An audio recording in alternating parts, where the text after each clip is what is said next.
들어오고 나가는 것들이 쉽진 않습니다. 또 이렇게 나왔다가 다시 들어가면 그 코로나 검사를 또 하고 또 격리실에서 격리병동에서 또 격리를 당해야 되고 하기 때문에 이렇게 나왔다가 들어가기 쉽진 않지만 이빌린 목사님을 통해서 가장 약한 자를 이 자리에 세우신 이유가 있겠거니 하는 마음으로 또 순종하는 마음으로 왔습니다. 그래서 이 자리 가운데 바라기는 제가 제 입술을 통해서 성령님이 하실 말씀을 온전히 전할 수 있도록 또 주님의 영광을 가르치지 않도록 하는 제 마음의 갈망이 있습니다. 그러니까 여러분도 기도하는 마음으로 들어주시면 감사하겠고요.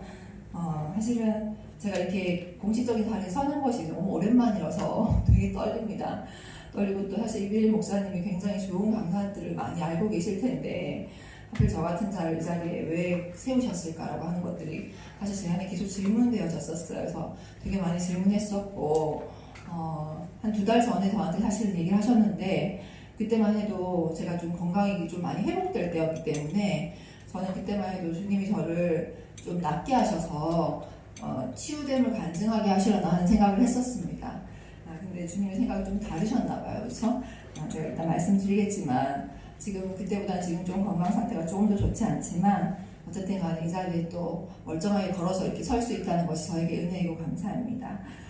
특별히 사실 제가 오늘 먼저 감사드리고 싶은 거는 오늘 예배를 특별히 저를 위해서 준비하지 않으셨을 텐데 찬양부터 특송까지가 너무너무 아름다웠다는 얘기를 먼저 감사를 전하고 싶습니다. 특별히 찬양팀 찬양하실 때 그 찬양들 한 곡 한 곡이 제가 지금 요양병원에서 말기 암한우들과 함께 드리는 예배 때 주로 즐겨 부르는 찬양들이었기 때문에 더 많이 감동이 됐고 지금 제가 있는 요양병원에서 매일 8시마다 한 5명에서 8명 정도의 한우들이 매일 8시에 그 저녁 예배 기도를 드리거든요. 드릴 때 5명밖에 안 돼도 거기 성가대도 있고요. 특송도 하고 막 그래요. 그래서 새로운 말기 한우가 있으면 그들을 위해서 특송도 해주고 이제 그렇게 합니다. 사실 우리가 여기서 천년만년 볼 것처럼 살고 있지만 우리 다 사실 언젠가는 죽는 사람들이잖아요. 근데 저는 조금 더 그 접점에서 죽음에 임박한 자들과 함께 예배를 드리고 있죠. 같이 예배 드리다가 어느 순간 악화돼서 호스피스 병원으로 이동되시고 또 그러다가 어느 순간 연락이 끊기고 카톡이 이제 안 되면 주님 품으로 가셨나 보다 이런 생각들을 하면서 그런 삶의 일상 가운데 살고 있습니다. 저를 아시는 분들은 아시고 또 저를 위해서 많이 기도하시기 때문에 아시겠지만 혹시나 모르는 분들을 위해서 간단하게 제 소개를 먼저 하겠습니다. 저는 현재 그 암 전문 요양병원에서 살고 있는 43세 말기 암 환자 이문주입니다. 저를 위해서 사실 제가 이 교회 교인이 아닌데 저를 위해서 이렇게 특별히 기도해 주시는 귀한 교회가 있어서 너무 감사하고요. 저에 관한 얘기를 잠깐 나누자면 저는 굉장히 늦은 결혼을 했고 늦은 결혼 후에 2년 반 동안 아이가 생기지 않아서 그 전문 난임 시술을 받기 위해서 이제 유명한 산부인과에서 전문 의료진의 좀 도움을 받고자 방문을 했다가 2017년도 3월 달에 제 40살 되는 생일날이었습니다. 생일날 저는 유방암 3기 진단을 받았고요. 그걸 시작으로 해서 사실 저는 투병을 하게 됐고 작년 12월에는 이제 그 암이 좀 진행이 돼서 고관절부터 이제 머리에 있는 두개골까지 전체 뼈로 전이가 돼서 사기 판정을 받았습니다. 그래서 목사님 아까 말씀하신 것처럼 조금 좋아지는 그런 시간들이 한 3, 4개월 있었는데 지난달 6월달이죠. 지난달에는 지금 현재 간과 비장으로 좀 전이가 되어 있고 폐와 이제 심장에 있는 부분에도 흉수가 차서 조금 요즘에 좀 걸을 때도 사실 숨이 좀 많이 차기도 하고요. 지금은 이제 표적 항암 치료를 지금 진행을 하고 있어서 매일을 사실은 옛날에는 사실 제가 5년, 10년 단위의 계획들을 되게 많이 세웠던 사람이었어요. 매년 그렇게 계획을 세우고 그걸 실천하려고 노력을 했었는데 요즘에는 매일 하루에 그 계획을 세웁니다. 그래서 하루살이처럼 그렇게 살아내고 있고요. 혹시라도 지금 이 자리 가운데 이문주가 병이 나았나 보다. 병이 나은 걸 좀 어디 들어보자 하는 마음으로 오신 분들께는 미리 죄송한 말씀을 전하지만 어쨌든 지금 제가 이 자리에 설 수 있는 자체가 은혜이고 감사라는 생각이 듭니다. 그래서 작년 겨울에 이제 제가 일상생활이 좀 불가능해져서 저를 간병하기 위해서 이제 저희 친정 부모님이 저희 집에 와 계셨는데 그때 이제 사실 하루하루 딸이 이제 몸이 몹쓰게 되는 것들을 보시는 친정 부모님들은 지금 제가 사실 낫지 않았지만 제가 이렇게 멀쩡하게 걸어 다닐 수 있는 것이 진짜 주님의 은혜이고 감사라고 그렇게 말씀하고 계셔서 저도 그렇게 생각을 하고 이 자리가 사실 제가 작년 겨울에 그 생각을 많이 했었거든요. 새로운 봄을 맞이할 수 있을까? 제가 봄을 제일 좋아하는데 내가 봄을 다시 볼 수 있을까 이 생각을 많이 했었는데 이제 봄을 지나서 여름을 맞이했잖아요. 그래서 이것이 정말 감사이고 이것이 저에게 기적이고 은혜라고 생각을 합니다. 사실 작년 그 말부터 진행했던 뼈 전이 통증이 생각보다 참 많이 이렇게 급격하게 무섭게 진행이 됐었어요. 그래서 뼈 통증이 굉장히 심했던 지난 겨울에는 매일마다 새로운 저를 좀 발견하곤 했었습니다. 그 밤마다 사실 온 몸에 불이 붙는 것 같은 막 통증이 임했었고 그 통증이 밤이면 유독 너무 심해져서 밤에 남편이 잠든 거를 확인한 후에는 다른 방으로 건너와서 전기불을 환하게 밝히고 혼자 좀 소위 말하는 짐승처럼 좀 뒹굴면서 그렇게 막 땀을 흘리면서 그렇게 밤을 새웠던 적이 참 많았었고요. 그 흔하게 사실은 아무것도 아니었던 일, 냉장고 문을 열거나 차문을 열거나 집에 현관문을 여는 게 그렇게 힘들더라고요. 문이 너무 무겁게 느껴지는 거예요. 그래서 문을 여는 게 너무 힘들고 자동차 문을 열고 엉덩이를 차 시트에 앉았는데 다리는 이제 들여 올려야지만 이렇게 탈 수 있었던 그런 추억들, 아무튼 그런 것들이 있습니다. 그리고 눕고 일어나는 게 참 평범하고 일상적인 일이잖아요. 근데 그때는 뼈의 통증이 많이 급격하게 진행될 때는 누웠는데 화장실에 가고 싶어서 일어났는데 어느 순간 제가 혼자 일어나지 못한다는 걸 깨달았던 날이 있었어요. 그래서 한 15분 동안 계속 땀 흘리면서 시음을 했는데 혼자 일어나지 못하겠더라고요. 그래서 목소리는 살아있으니까 남편을 애타게 불러서 남편의 도움을 받아서 일어났던 적도 있었습니다. 어쨌든 그랬던 시절들이 있었지만 지금 이렇게 여러분 앞에서 감사하게도 진통제 먹지 않고 이렇게 살 수 있는 지금 나날을 보내고 있습니다. 네, 사실 아시겠지만 제가 예전에는 좀 자랑할 것이 있었어요. 근데 지금은 그렇게 아무것도 없는데 이렇게 자랑할 것이 아무것도 없는 지금의 상태가 오히려 이런 자리에 서기엔 좀 편한 것 같아요. 왜냐하면 제 걸 드러내지 않고 주변 것을 드러낼 수 있다는 생각이 들어서 더 감사한 것 같습니다. 저라는 사람은 원래 굉장히 완벽주의적인 성향의 사람입니다. 암 진단 전에도 제가 20년 동안 직장 생활을 할 때에도 굉장히 사실은 완벽주의적으로 일에 중독되어 있었었고 되게 극단적으로 많이 과로한 상태의 삶을 많이 살았었습니다. 일을 완벽하게 처리해내야지만 직성이 풀리는 그런 성향이었기 때문에 굉장히 성과 지향적이었고 남에게 보이는 것들을 되게 중요하게 생각했던 사람이었습니다. 인정받기 원하는 욕구가 굉장히 컸었고 맡겨진 일을 좀 죽을 힘을 다해서 막 처리해내고 제가 스스로 만족하지 않으면 잠이 안 오는 약간 그런 성향의 사람이었기 때문에 늘 과로 상태였던 것 같아요. 근데 직장 생활뿐만이 아니라 교회 생활도 사실 저는 그렇게 했습니다. 진짜 새벽 기도부터 밤 늦게까지 정말 그렇게 사람들한테 늘 인정받기 노력했던 그런 교회 생활을 많이 했었고요. 그러다 보니까 정말로 제 자신은 공허하고 힘들지만 주변의 사람들로부터 항상 칭찬과 인정을 받았었습니다. 그렇게 살았었고 저는 그게 제가 잘하고 있다고 생각을 했었고 원래대로 하자면 제가 사실 이런 자리에서 어떤 그 발표나 간증을 하게 된다고 하면 최소한 한 달 전부터 막 100장 되는 프레젠테이션 자료를 준비하고 발표 원고를 수정하고 연습하면서 밤을 새워서 아마 준비를 하는 그런 일들을 했었을 겁니다. 근데 지금은 저는 말씀드린 것처럼 제가 이제 말기의 암 환자이니까 그렇게 살 수가 있는 에너지가 없습니다. 저한테 에너지가 없고 그냥 삶의 우선순위를 정하고 거기에 선택과 집중을 하지 않으면 금방 소진돼 버리는 삶을 살고 있기 때문에 지금 그렇게 살래도 살 수가 없죠. 요즘은 그래서 제 삶의 목표가 뭐냐 매일 한 가지 순종을 하자, 한 가지만 순종하자라고 하는 게 제 삶의 목표입니다. 그래서 아까 말씀드린 것처럼 요한병원에서 매일 지금 월요일부터 금요일까지 저녁 8시에 예배를 드리는데 그 예배를 드리기 위해서 제가 존재하는 것처럼 느껴질 만큼 그 예배 자리를 지켜내는 것이 저의 하루의 일과고 그것을 위해서 제가 어떤 목회자가 아니기 때문에 예배를 인도하는 것이 저한테 굉장히 큰 부담이거든요. 그래서 오전 내내 제가 혼자 있을 수 있는 은둔할 수 있는 장소를 찾아서 거기에서 혼자 소위 말하는 짱 박혀서 그냥 말씀과 기도로 계속 그런 시간을 보내는 게 저의 일과입니다.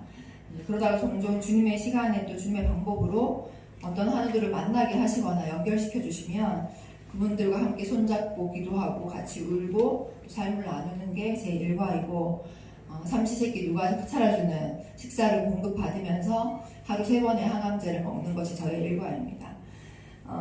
지난 2월부터 5월까지 제가 이제 요양병원에 처음으로 머물렀던 요양병원에서는 하나의 추억을 나누고 싶은데 4월 한 달 동안을 주님이 저한테 어떤 2인 병실에 계속 머물게 하셨어요. 사실 그때는 여러 가지 저도 사정이 있으니까 다른 병실로 옮기고 싶은 마음들이 있었는데 주님이 그때 딱 거의 한 달 가까이를 그 2인 병실에 저를 좀 고정적으로 붙들어 놓으신 적이 있었는데 그때 그 병실을 같이 쓰던 제 룸메이트 한우가 그 병원에서 가장 심각한 상태에 있는 그 중증 말기 암 환자였습니다. 그래서 그 암 환자와 또 그 암 환자를 간병하시는 그 친어머니와 함께 셋이서 같은 2인 병실을 쓰게 된 거죠.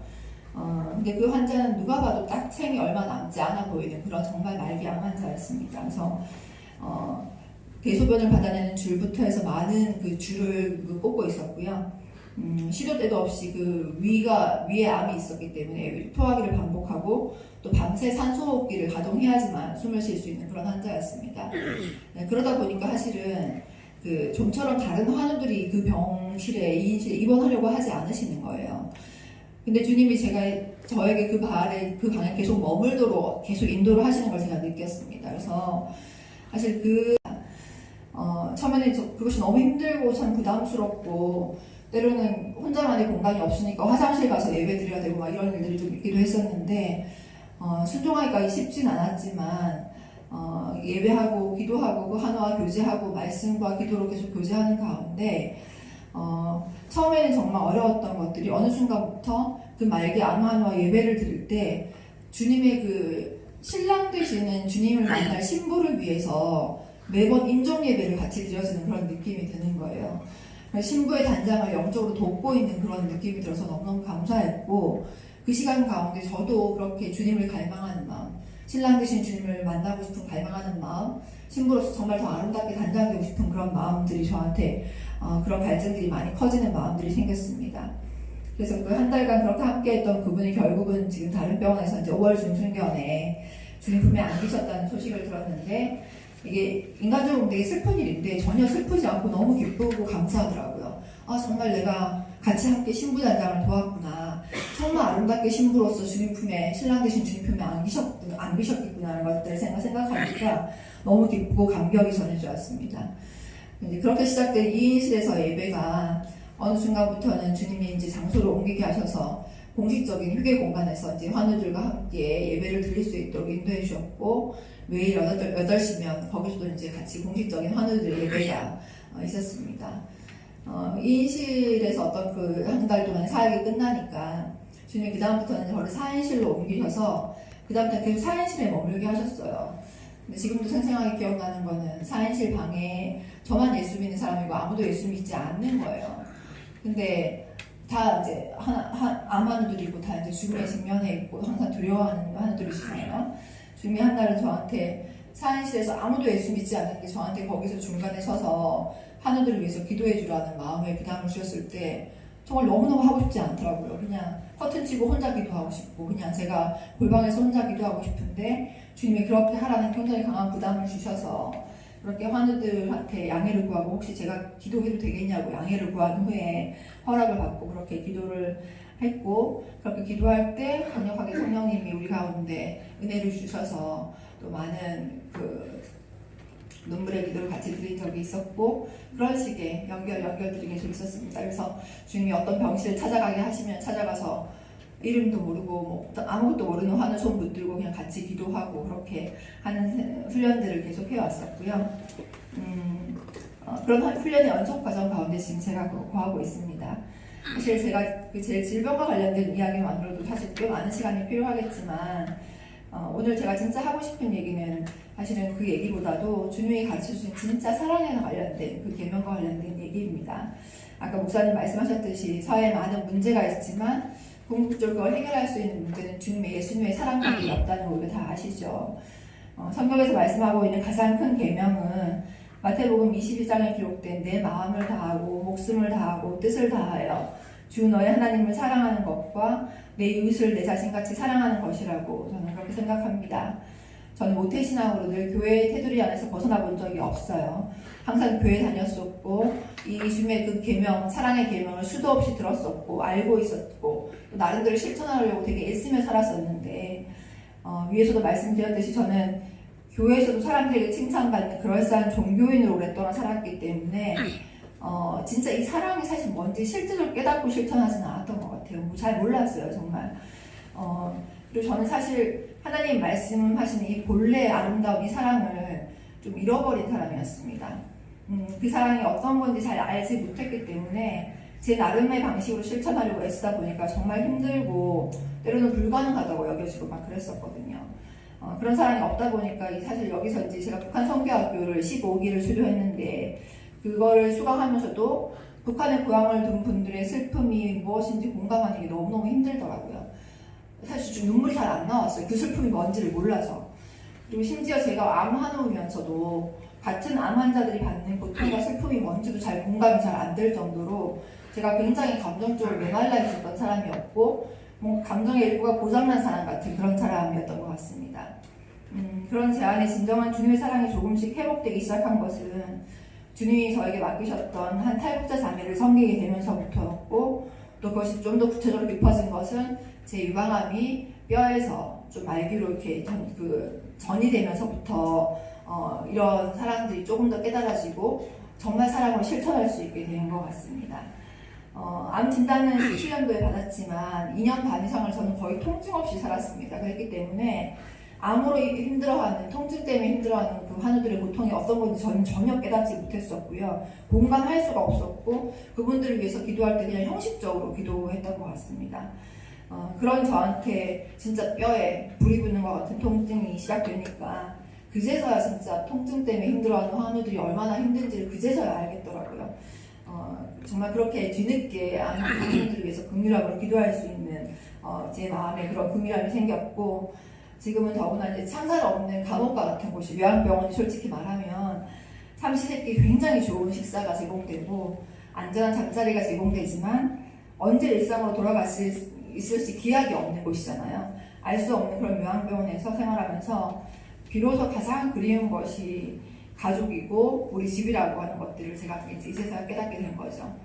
최근에는 항암제 부작용에 좀 적응하느라고 주말에는 원래 잠깐씩 집에 왔었는데 주말에도 집에 오지 못하고 한 달간 요양병원에서 지내는 가운데 이제 한 달 만에 지금 오늘 처음으로 이제 어제 오늘 지금 집에서 시간을 보냈는데요. 어느 아침 한 달 동안 집에 못 오니까 그래서 이렇게 매일 예배를 드리니까 매일 아침 예배를 드리는데 아침에 혼자 예배를 드리는데 그날은 주님이 저한테 이렇게 질문하시는 것 같았어요. 지금 가장 하고 싶은 게 뭐냐고, 네가 지금 가장 간절하게 뭐냐고 물으시는 것 같았는데 그때 제가 제 마음에 가장 먼저 생각난 게 뭐였냐면 세상에 있는 아무리 좋은 금은보화 이런 것들 다 필요 없고 그리운 남편의 얼굴을 마주 대하고 남편이랑 라면이랑 김치를 먹고 싶더라고요. 남편이랑 눈과 눈을 마주치면서 그래서 없이 혼자 남편이 집에 있는 그 집으로 가서 남편의 얼굴을 만져보고 싶은 게 그날 제 소원이었습니다. 그리고 그날 제가 기도하는 가운데 나도 이렇게 힘든데 나도 집이 그리운데 북한의 고향과 그 부모와 형제를 두고 자식을 두고 이 땅에 살아가는 분들의 애통하는 심령이 그날 처음으로 제 안에 절절하게 느껴지더라고요. 그래서 제가 그분들 진짜 힘들겠구나. 북한에 가족이 있고 자식이 있는 분들은 진짜 집에 가보고 싶겠구나. 그리고 북한에서 나는 김치랑 밥 이런 거 진짜 먹고 싶겠다라는 생각이 그날 진짜 많이 들어서 그날 그 생각을 하면서 되게 많이 울었던 기억이 납니다.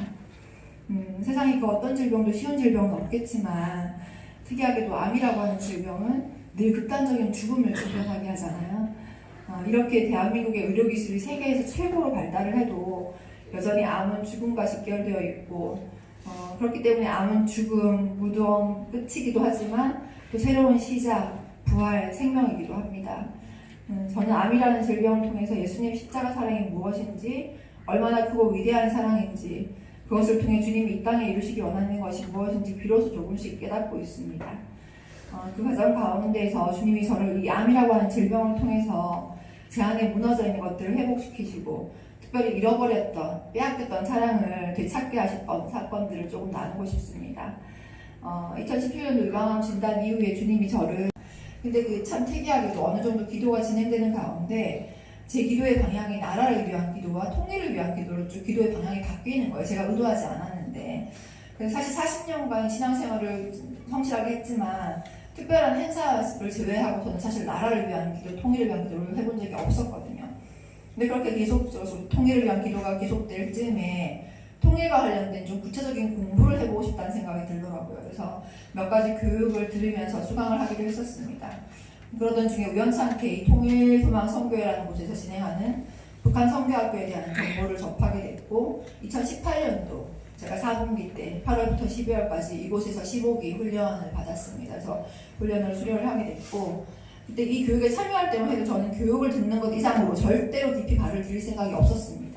그냥 적당히 기도에 풍성한 어떤 그 주제를 얻기 위해서 지식을 쌓기 위해서 왔던 거지 뭐 탈북자들과 관계할 생각도 없었고 전혀 그럴 계획이 없었습니다.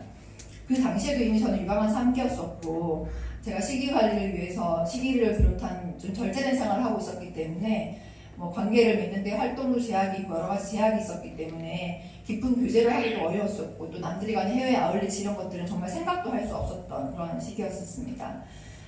탈북자들을 섬기게 되는 것은 애초부터 불가능하다고 생각했었기 때문에 마음조차 먹지 않았었고 저희 남편도 제가 수업 듣는 걸 말리지 못했지만 수업만 들라고 딱 강의 듣는 것까지만 하라고 그렇게 저를 설득하고 부탁했었습니다. 그래서 사실은 막 여기서 은혜 받는 얘기들 통일과 북한 뭐 이런 얘기들을 집에 가서 하는 거는 금기어였습니다. 얘기를 할 수가 없었습니다. 그래서 되게 자제했었고요.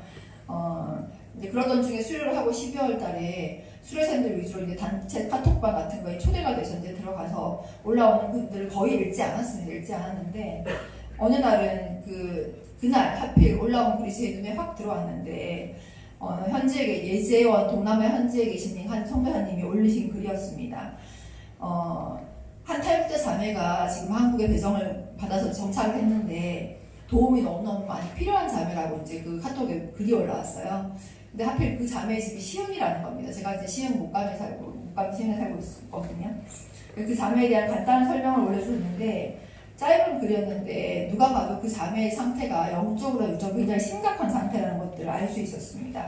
굉장히 좀 특별한 자매라는 생각이 들었습니다. 근데 어떤 신을 오랫동안 모셔서 섬겼는지 모르겠지만 참 대단하게도 그 탈북 과정에서 선교단체를 통해 구출된 것도 참 신기한데 통일소망 선교회를 통해서 구출될 경우에 당연히 거치게 되는 예재원이라고 하는 곳에서 3개월을 한 달도 채우지 못한 채 나오게 됐다는 겁니다. 그래서 어떤 사람이길래 이럴까 하는 생각을 하면서 참 대단한가 보다라는 생각을 하면서 누군가는 빨리 돕겠다라 하는 글을 올리기를 바라면서 제가 그냥 그 길을 그냥 보고 이제 있었어요. 근데 그날따라 돕겠다고 나서는 분이 아무도 없는 거예요. 근데 평상시엔 괜찮았는데 그날따라 그 카톡방의 침묵이 너무너무 저한테 힘든 겁니다. 마음에 너무너무 큰 부담으로 다가와서 참다가 그 선교사님이 올리신 주소를 제가 한번 조회해봤어요. 도대체 시흥이 어디 사나 싶은 생각에 조회를 해봤는데 조회를 하면서 깜짝 놀란 게 그 자매 집이 저희 집에서 걸어서 5분도 안 걸리는 곳에 있더라고요. 사실 저희가 그때 시흥 그 모감 신도시로 이사간 지 얼마 안 됐을 때였기 때문에 그 주변에 지리를 잘 몰랐을 때였습니다. 그래서 이렇게 가까운 곳에 있단 말인가 생각을 하면서 몇 번 확인했어요. 정말 가까운지 50분이 아닌가 이러면서 막 했는데 정말 5분밖에 안 걸리더라고요. 그래서 제가 양심에 약간 찔림이 있어서 어쩔 수 없이 그냥 제가 한번 가보겠다고 카톡방에 글을 올리고 처음이자 마지막으로 그냥 한번 가는 걸로 그냥 생색이라도 내려고 그렇게 글을 올렸습니다. 그리고 정말 마지막 방문이길 바라는 마음으로 뭘 준비할까 하다가 이제 혼자 밥도 못 먹고 외롭게 있다 하길래 제가 아는 한 권사님이 끓여주신 그 호박죽이랑 군고구마를 막 이렇게 구워가지고 이제 봉지에 담았습니다. 담고는 사실 제가 그 탈북자분들 공식적으로 이렇게 몇 번 볼 기회가 있었는데 1대1로 처음이었기 때문에 되게 두렵고 떨리는 마음이 크더라고요. 그래서 사실은 마음의 준비를 정말 단단히 하고 짧은 메모를 썼습니다. 이렇게 메모 편지를 써서 그 자매를 정말 만날 계획이 아니라 그 집 현관 문고리에 살짝 걸어놓고 도망치듯이 이렇게 달려 나오려고 그냥 그렇게 이제 하고 준비를 하고 갔습니다. 그렇게 했던 많은 이유들은 남편이 그 탈북자들과 잘못 엮이면 국정원에 불려갈 수도 있다고 막 저한테 농담처럼 그래서 저희 믿음 좋은 가문의 고모가 너도 암 환자인데 영적으로 센 탈북자를 섬기다가 건강이 악화되면 어떡하겠냐고 저한테 막 그렇게 좀 걱정을 해주시더라고요. 그래서 사실 그런 말들이 제 귀에 왕왕 울리면서 좀 겁이 사실 좀 났었어요. 그리고 제가 모태신으로 자라서 늘 교회 안에 있었다고 말씀드렸지만 저는 제 의도와는 상관없이 제가 영적 전쟁이 어떤 건지를 좀 실제적으로 알 수밖에 없는 환경에서 자란 사람이거든요. 왜냐하면 제가 3살 때, 제 바로 밑에 남동생이 2살 때 저희 친어머니, 시어머니, 제 할머니죠. 할머니와 영적 전쟁을 견디지 못해 저희 친어머니가 이제 자살로 생을 마감하셨기 때문에 저는 그 누구보다도 영적인 세계가 눈에 보이는 세계보다도 훨씬 더 구체적이고 실제한다는 것을 제가 어릴 때부터 직감적으로 알고 있었습니다. 저희 아버지가 어릴 때부터 할머니가 신내림을 받아서 그 동네에서 점을 봐주시면서 그 점 봐주는 걸로 생계를 꾸리셨던 분이셨거든요. 근데 그런 할머니가 너무너무 싫어서 아버지가 교회 가기를 선택했던 그런 집안의 이제 장남이었지만 이단아 같은 그런 존재였었기 때문에 그때 굉장히 영적 전쟁이 치열했을 거잖아요. 그리고 그 아버지가 결혼했던 교회 다니는 저희 친어머니가 결국에는 제가 3살 때 그렇게 비극적으로 생을 마감하셨다는 사실이 저에게 굉장히 큰 충격이었고 또 어두운 꼬리표와도 같았습니다. 그래서 그 사건 때문에 저는 늘 교회에 다니는 사람이었지만 하나님을 인격적으로 만나는 게 너무너무 사실 힘든 일이었고 하나님이 사랑과 인애와 자비가 풍성하신 하나님이라고 하는데 어떻게 그렇다고 하면 교회 다니는 엄마가 2살, 3살 날 자식을 두고 스스로 목숨을 끊을 수가 있나? 전 이게 이해가 안 됐습니다. 그래서 맨날 하나님한테 따지듯이 항의하듯이 항변하듯이 그렇게 했었기 때문에 늘 주님과의 깊은 교제가 참 한계가 있었습니다. 한계가 있었고 적당선에서 포기하게 되는 그런 것들이 있었습니다. 그래서 제 속은 늘 공허하고 어두운데 반대로 겉은 밝고 활달한 좀 약간 이중적인 성향의 사람이 됐었고 이를 통해서 인정과 사랑을 늘 갈구하면서 뭘 하든지 약간 중독자처럼 그렇게 집착하는 그런 사람이 됐던 것 같습니다. 어쨌든 그랬던 저였기 때문에 어떤 신을 모시는지는 잘 모르지만 그 탈북자 자매가 영적으로 굉장히 강한 자매라는 걸 제가 알 수 있었기 때문에 그 자매를 엮이는 게 저한테 굉장히 사실 두려운 일이기도 했습니다. 그래서 인간적으로는 사실은 너무 가까운 거리에 있으니까 그냥 한 번은 가보자라고 하는 마음으로 그 자매의 집에 찾아갔던 건데 그 자매한테 갔던 날 사실 그렇게 도망치듯이 봉지만 걸어놓고 나오려고 했었는데 그 봉지를 걸려던 찰나에 그 자매가 안에서 그 가스 배관 설치하는 기사님을 배웅하려고 문을 열고 나오는 바람에 어쩔 수 없이 그 자매와 맞닥뜨리게 됐고 그런 바람에 사실 그 자매한테 제가 교회에서 왔노라 어떤 선교사님 통해서 왔노라고 제가 고백을 하게 됐고 그러니까 또 하필 그 자매는 그냥 가라고 했으면 좋았을 텐데 자기 집에 또 들어오라고 저를 또 드리는 겁니다. 그래서 어쩔 수 없이 그렇게 첫 만남 때 그 자매의 방에 싸늘한 그 집 12월 달에 그 방에 들어갔었습니다. 그래서 작은 방에 자리를 마련하고 한 10분 정도 얘기를 나눴던 걸로 제가 기억을 해요. 근데 제가 회색의 그 두꺼운 긴 롱 패딩을 입고 있었는데 그 패딩 안에서 막 후끈후끈 막 땀이 나고 등 막 진땀이 나고 얘기를 나누긴 나눴는데 무슨 얘기를 했는지 사실 잘 기억이 안 나요. 그리고 제가 교회에서 나왔다고 말을 했기 때문에 마무리는 기도를 해야 될 것 같으니까 제가 기도를 하긴 했어요. 했는데 특이한 꿈을 꾸게 하셨어요. 제가 원래 꿈을 잘 안 꾸는데 되게 특이한 꿈을 꾸게 하셨습니다. 주님이 제 앞에 어떤 한 사람을 데려다 놓으셨는데 그 사람이 온몸이 막 빨갛게 붉은 피투성이 사람이었어요. 눈 뜨고 보기 힘들 만큼 굉장히 흉측한 모습이었었고 아무도 그 사람한테 접근하려고 하지 않는 거예요. 근데 주님이 저한테 물으시는 것 같았어요. 이 사람을 사랑으로 섬겨줄 수 있겠냐고 물으시는 것 같았습니다. 근데 주님이 이 사람을 사랑으로 섬기는 데는 생명의 교환이 필요할 수도 있다고 말씀을 하시는 거예요. 근데 제가 그때 그거를 거절하면 안 될 것 같은 그런 마음 때문에 정말로 억지로 정말 마지못해서 알겠다고 말하면서 꿈에서 깨어났는데 그 꿈이 너무 생생한 거예요. 근데 꿈에서 깨자마자 제가 그때 그 주님이 데려다 놓으셨던 그 피투성이 한 영혼이 송자매는구나 라는 것들을 제가 직감적으로 깨닫게 됐습니다. 그래서 사실은 그런 송자매님과 인연이 계속됐었고 참 두려운 마음으로 시작된 인연이었는데 신기하게도 만나는 횟수가 거듭될수록 이 자매가 얼마나 사랑스러운지 막 얼굴도 몸짓도 목소리도 너무너무 사랑스러운 거예요. 그리고 말투도 북한 사투리도 어법도 너무너무 재미나고 간간히 들려주는 중국 얘기, 북한 얘기가 너무너무 흥미진진한 거예요. 그게 너무 재밌더라고요. 본인들의 친구라고 하면서 막 줄줄이 막 이렇게 데리고 오는 사람들도 북한 자매들도 얼마나 이제 다 같이 하나같이 존경하고 사랑스럽던지 그래서 사실은 이 자매한테 뭐든지 제가 도움을 주고 싶어서 정착할 수 있는 도움을 주고 싶어서 자주 찾아가고 안부를 묻고 매일 수시로 연락하고 했습니다. 그리고 정말 주님의 제자로 빨리 성장했으면 좋겠다라는 제 마음에 급한 마음에 막 거의 뭐 매일 찾아가다시피 해서 말씀을 짜고 기도하자고 막 했는데 지금 생각해보면 그 어린 영의 자녀가 얼마나 지루했을까 싶은 생각이 드는데 도망가지 않고 잘 견뎌서 너무 고맙더라고요. 북한에서부터 어릴 때부터 이제 가문의 우상을 섬겨왔던 자매였다고 했고 저희 친할머니처럼 신을 받아서 남들의 정계를 봐주며 살았던 자매였다고 했는데 예수님을 구주로 영접하고 하나님의 자녀가 되는 과정에서 얼마나 치열한 영적 전쟁이 있었겠어요. 저도 제가 다 알지 못하죠.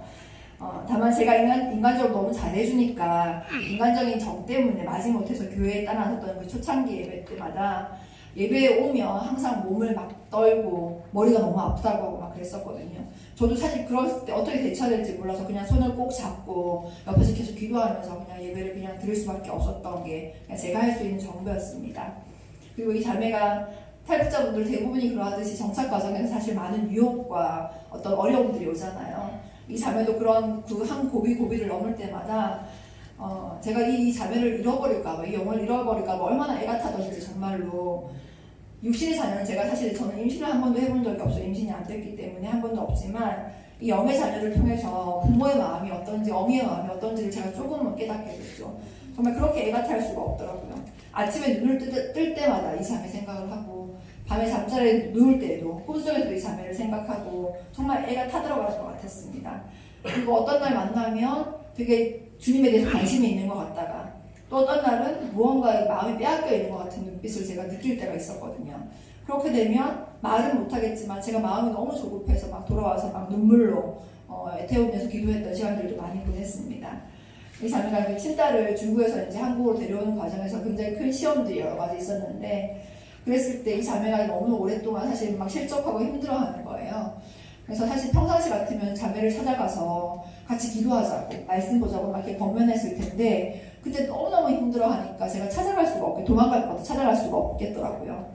그래서 그때 정말 주님한테 제가 어떻게 할까요 묻다가 그냥 제가 선택했던 방법은 그 자매 집 그 아파트를 계속 여리고성 돌듯이 매일 한 바퀴씩 도는 거였습니다.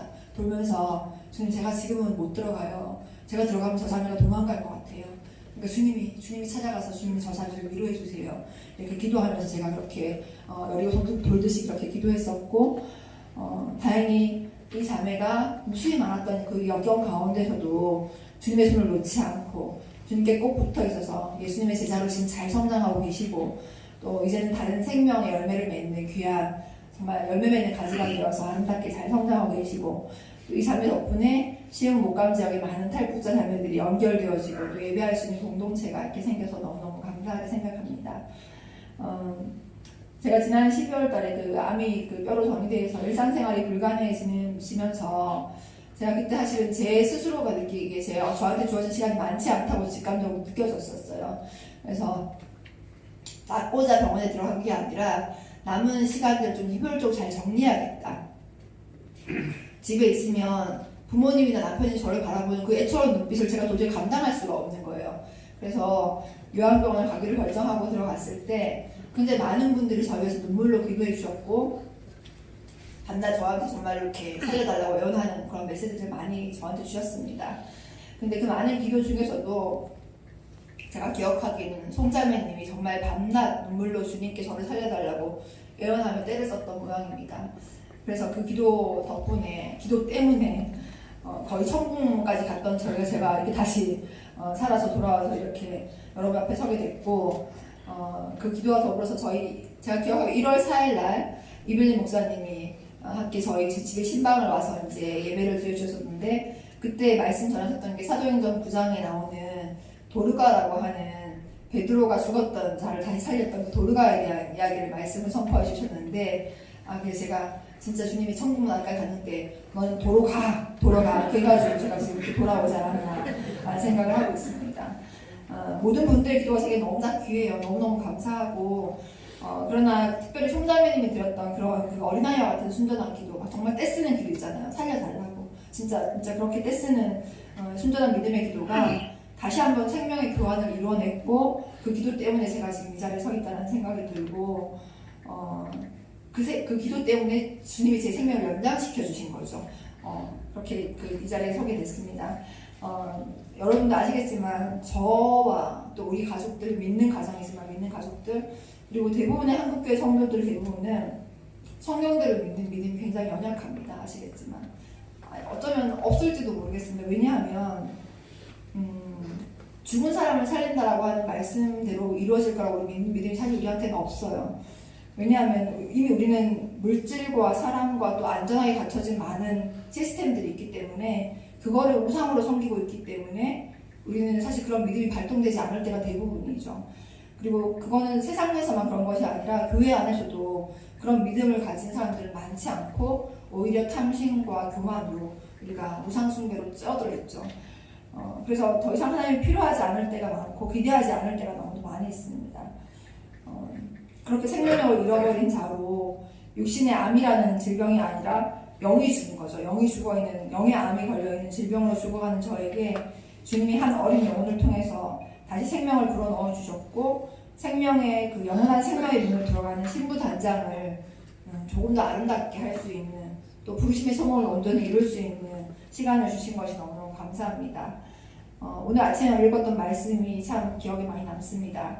보라, 형제가 연합하여 동거하며 어찌 그리 선하고 아름다운고, 머리에 있는 보배로운 기름이 수염 곧 아론의 수염에 흘러서 그의 어깨까지 내린 같고, 헐몬의 이슬이 시온의 산들에 내린 같도다. 거기서 여호와께서 복을 명령하셨더니 곧 영생이로다.